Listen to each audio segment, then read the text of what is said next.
We are going to be making traditional marinara sauce or standard tomato sauce, whatever you want to call it. It is one of the 5 French mother sauces that are always a good idea to learn. So we are taking 3 pounds of Roma tomatoes, and they've already been washed. We are cutting them into quarters. I am coring them and seeding them. As you can see, all the little lovelies that are sitting on the cutting board. So when we get done with that, then we're going to dropping them in this kind of nice big pot here. This doesn't take very long to make, except for this part. Okay, so we've got 3 pounds of Roma tomatoes seeded and cored in our stock pot. I've added about a tablespoon or 2 of water. It's over medium heat. You're going to cover it, and you're just going to let them cook until they soften. It's going to take probably about 15 minutes. So our tomatoes are nice and soft. They've been cooking for about 15 minutes, as you can see. They're pretty mushy. So we are going to take them over to the sink, and we are going to run them through a colander. I use a cone colander lined with cheesecloth. And I'm just going to pour this in here like this. And you're going to let it strain for about 15 minutes. You want most of the liquid gone. You have allowed your tomatoes to drain completely, and you basically have nothing but pulp. Remember, it's still really, really hot.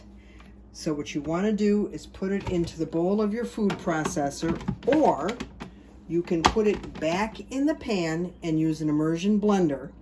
At this point, you're going to pulse until you get to the desired consistency.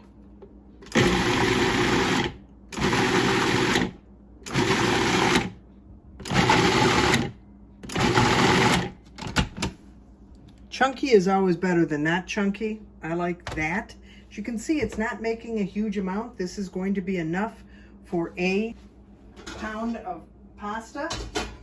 So now you're going to put this back into, you can put it back in your own saucepan that you just got done using, or you can get out a new one.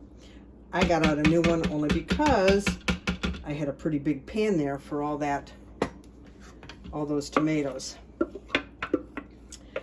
So I'm going to put this back on the stove on a fairly low heat because I can. I'm kind of a fan of a little wine in my tomato sauce, which I will add in a little bit. I've got probably 3 or 4 cloves of garlic.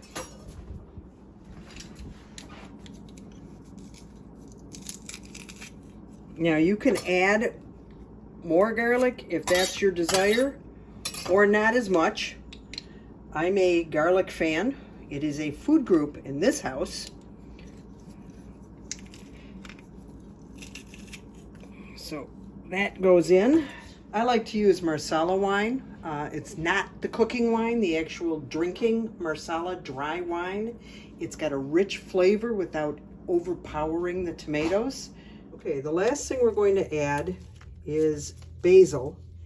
I strongly recommend that you use fresh basil, as fresh as you can get it. And you just want to use the leaves.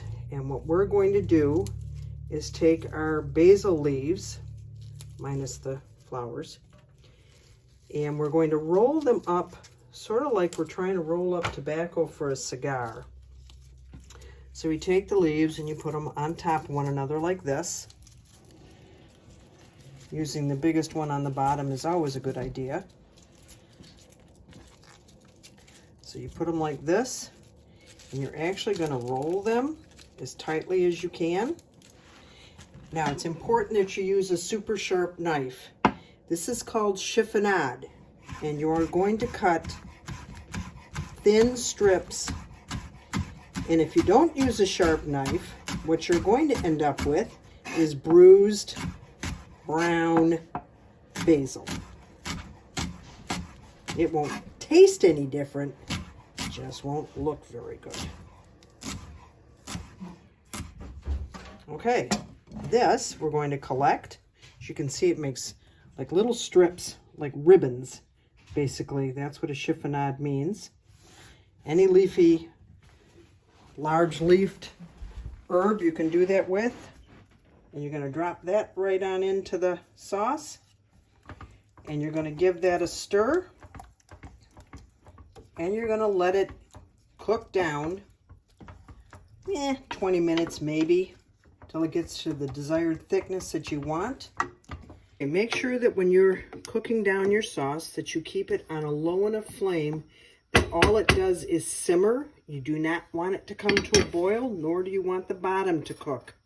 Now at this point it's pretty much heated through. You're going to want to take a clean spoon and just sort of take some out. Remember, it's hot.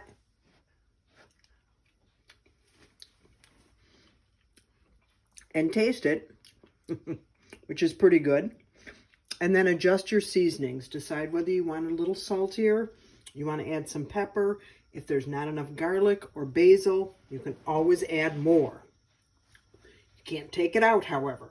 So in my case, I am going to give it a little more salt.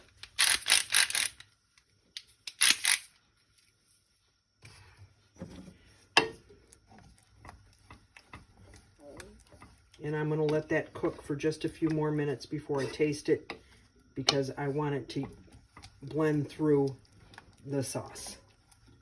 And you're done.